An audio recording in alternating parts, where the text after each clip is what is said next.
Emma, Norman, and Ray are three exceptionally bright orphans who enjoy a structured yet joyful life at Gracefield House alongside 35 other children. During breakfast, we are introduced to Mom, Isabella, who cares for the children with a composed and nurturing demeanor. Wait.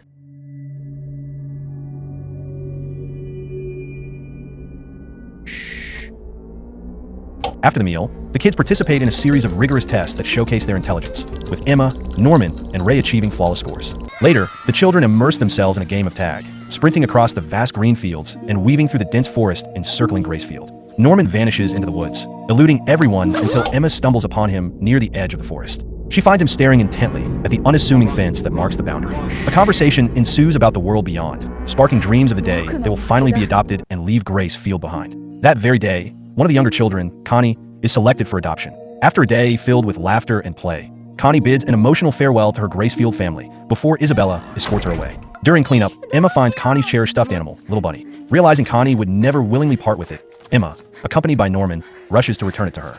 They make their way to the gate, where a truck waits in a stone passageway. Assuming Connie will eventually find the bunny if left in the truck, Emma moves to place it inside, only to stumble upon a nightmarish sight. Connie's lifeless body. Before they can react, voices echo from another room, forcing Emma and Norman to duck under the truck in terror. Peering out, they witness grotesque, monstrous figures speaking casually.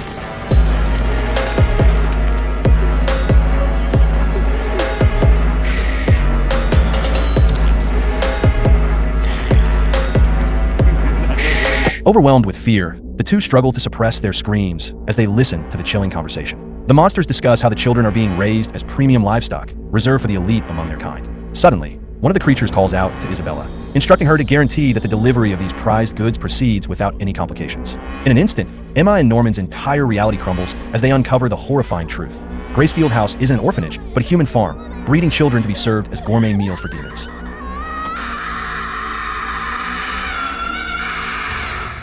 With their world shattered, they flee the corridor and race back to the house. That night, as they process their discovery, Norman proposes they plan an escape. However, Emma hesitates, unwilling to abandon the other children to such a gruesome fate. Meanwhile, Isabella stumbles upon the stuffed bunny Emma had unknowingly left behind in her panic. Wake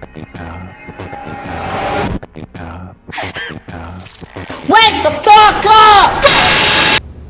The next morning, Emma struggles to mask her fear when facing Mama for the first time since their discovery. Sensing the danger, Norman reminds her to act natural, smiling like nothing has changed. While Isabella knows someone was at the gate, she doesn't know who. During playtime, Emma and Norman agree that escaping through the forest is their best option, but upon crossing the fence, they come face to face with an enormous, unbroken concrete wall. Their situation grows even more complicated when a little girl gets lost. With just a glance at her watch, Mama instantly pinpoints the child's location. The terrifying realization dawns. Every child is being tracked by some sort of implanted device. Back at the house, Emma quietly grieves for Connie when Isabella suddenly appears, questioning her somber mood.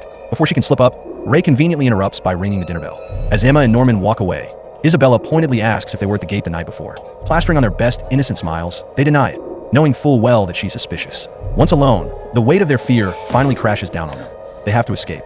Fast. The plan begins with stashing table linens inside a tree hollow near the wall, which they'll later fashion into rope. With only 2 months before the next shipment, every second counts. But as they return from their reconnaissance, they realize someone has followed them. Fortunately, it's just Ray. When they tell him everything, he doesn't hesitate to believe them, because he knows Norman too well to think he'd ever joke about something like this. Ray agrees to help but takes issue with Emma's idealistic demand that all 37 kids escape together. As if their situation wasn't already dire, Isabella throws a new wrench into their plans, a newly arrived infant named Carol and an adult assistant, Sister Crone. Unbeknownst to Isabella, Crone already has her own agenda. She intends to dethrone Isabella and take control. Meanwhile, Emma, Norman, and Ray focus on finding the tracking devices. When inspecting Carol, Emma discovers a small red bump behind her ear, confirming their suspicions. Unfortunately, removing the devices would likely trigger an alarm, meaning they'll have to work around it. With no other option, they devise a plan to disguise their training as a simple game of tag.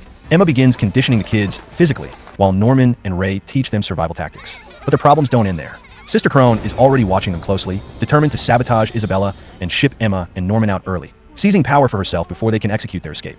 Norman and Ray start connecting the dots and realize there's a traitor in their midst. Meanwhile, Isabella dangles the ultimate prize in front of Crone, promising her a future as a mama if she cooperates. Predictably, Crone has zero intention of waiting patiently for a promotion, and instead plots to overthrow Isabella herself. Meanwhile, Emma, Norman, and Ray push forward with their escape training, tweaking their strategy. This time, instead of letting everyone fend for themselves, the older kids take charge, leading teams in their disguised game of tag. But the trio remains uneasy.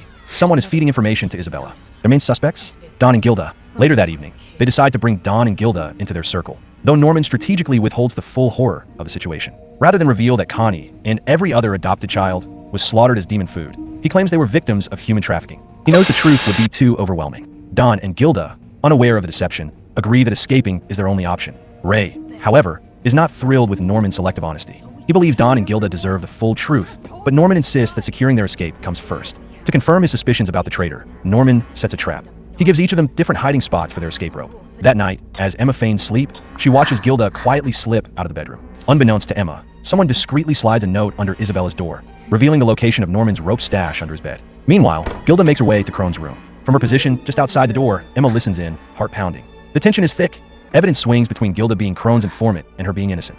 But in the end, Gilda does exactly what Emma hoped. She refuses to betray them. The next day, Norman and Ray check the two spots where the ropes were hidden. Norman's stash is gone. Ray immediately points the finger at Don, assuming the worst. But instead of agreeing, Norman takes a step back and looks at the bigger picture. Actually, it's you who's the traitor, Ray. Ray was the only one who knew about this particular location. And just like that, Norman sees the truth. The real traitor was Ray all along. You know about all of this and helped Mom out anyway? Yeah. Ray doesn't deny it. Instead, he calmly explains that his betrayal was necessary, that he did it to ensure his own survival and, more importantly, to gain Isabella's trust. Rather than lash out, Norman makes an unexpected move. He forgives Ray, under one condition. If Ray has been Isabella's informant, then he can just as easily become Norman's. From this point forward, Ray will act as a double agent. Ray agrees to Norman's terms, but with a condition of his own. Norman must deceive Emma into believing they'll be taking everyone with them. In reality, Ray is convinced that attempting to save all the younger kids will only lead to disaster. He didn't spend years as Isabella's informant just to throw it all away on a reckless, impossible plan. Other than Don and Gilda, the little ones are nothing but dead weight before and after the escape. Everyone.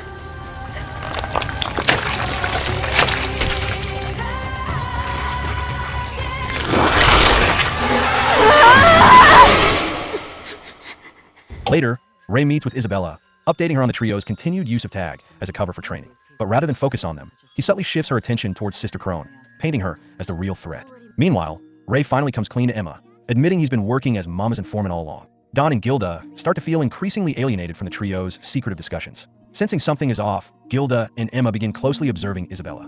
Their suspicions lead them to the discovery of a hidden room where she appears to conduct some sort of private activity. Don, desperate to learn the truth, is eager to break in, but Ray insists they proceed with caution, a sentiment Norman echoes. What Don doesn't know, however, is that Connie is already dead. Believing she's still out there somewhere, he's driven by a need to rescue her. Unable to sit idly by, he and Gilda sneak into Isabella's quarters.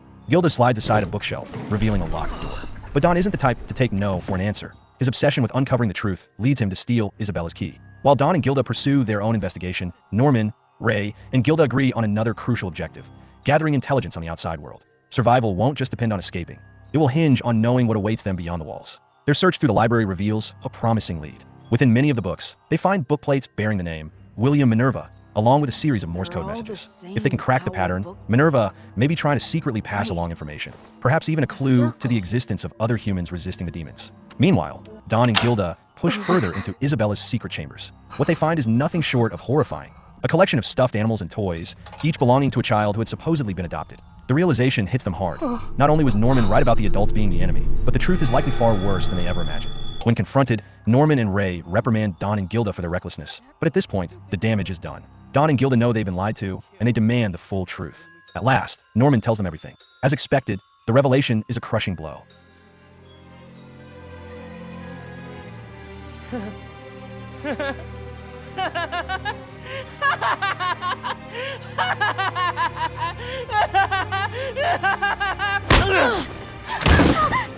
Seriously? Wait, Don, stop!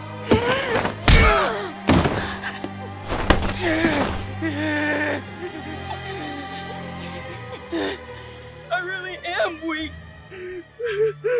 Damn it! Despite their shock, they begin helping in subtle ways, stealing key supplies that Ray, in turn, reports to Isabella, using them to feed false information. But their efforts take an even darker turn when Norman unveils his next move, a plan to kill Isabella. Norman reveals to Emma that Ray has been feeding Isabella false intelligence, ensuring she stays misdirected or distracted when the time comes for their escape.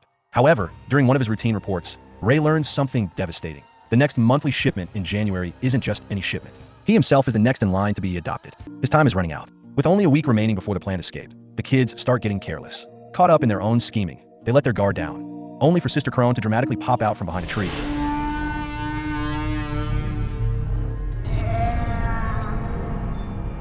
Gleefully announcing that she knows everything about their little conspiracy. But to their surprise, she isn't threatening them. Instead, You want to join forces?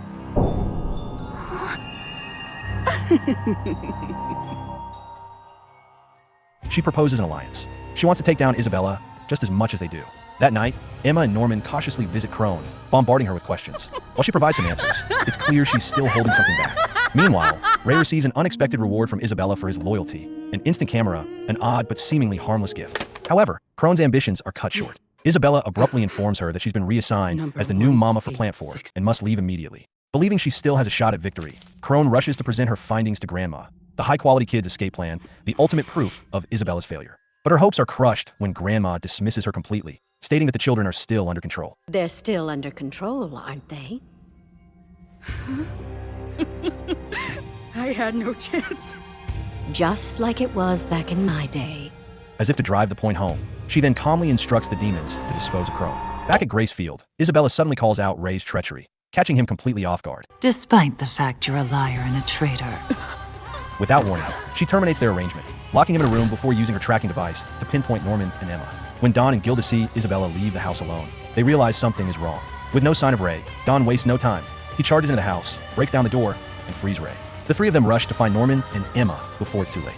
Meanwhile, Isabella corners Norman and Emma, no longer bothering to hide behind her usual facade. She flatly rejects their attempts at fake smiles, dropping the pretense she has maintained for the past 10 years. Instead, she delivers what appears to be a sincere plea.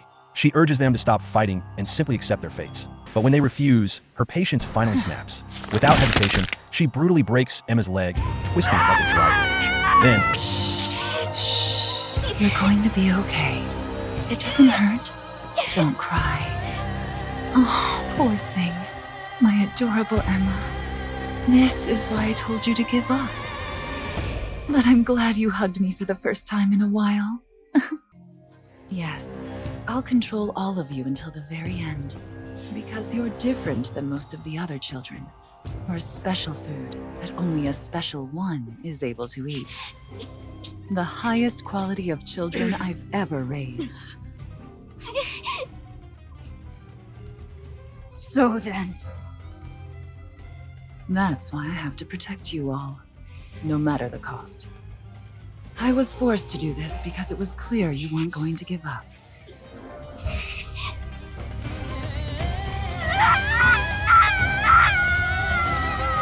as if nothing happened, she gently applies a splint and carries her back to the house. Later, Isabella delivers the worst news yet. Norman's shipment date has been set. Emma and Ray are horrified, but Norman remains calm.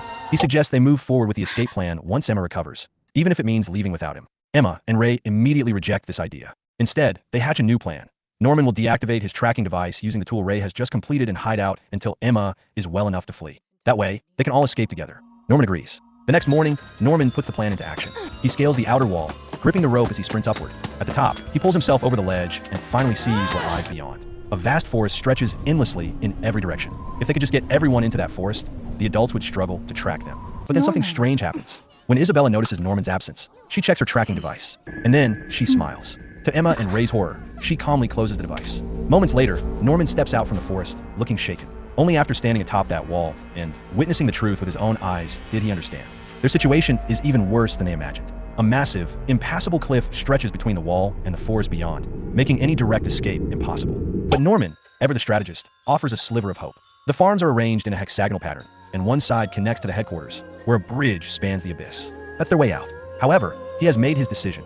He won't be escaping with them, and nothing will change his mind. Saying goodbye to Norman is excruciating.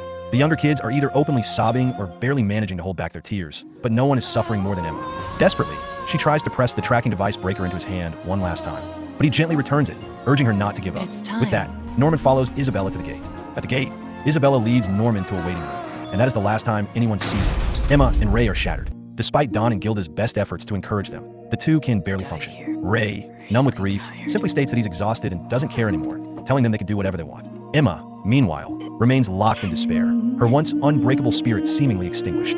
Both the children and Isabella take note of how lifeless she has become. Days turn into weeks, and before long, Ray's shipment day arrives. You must be so despaired, knowing you'll never be able to escape.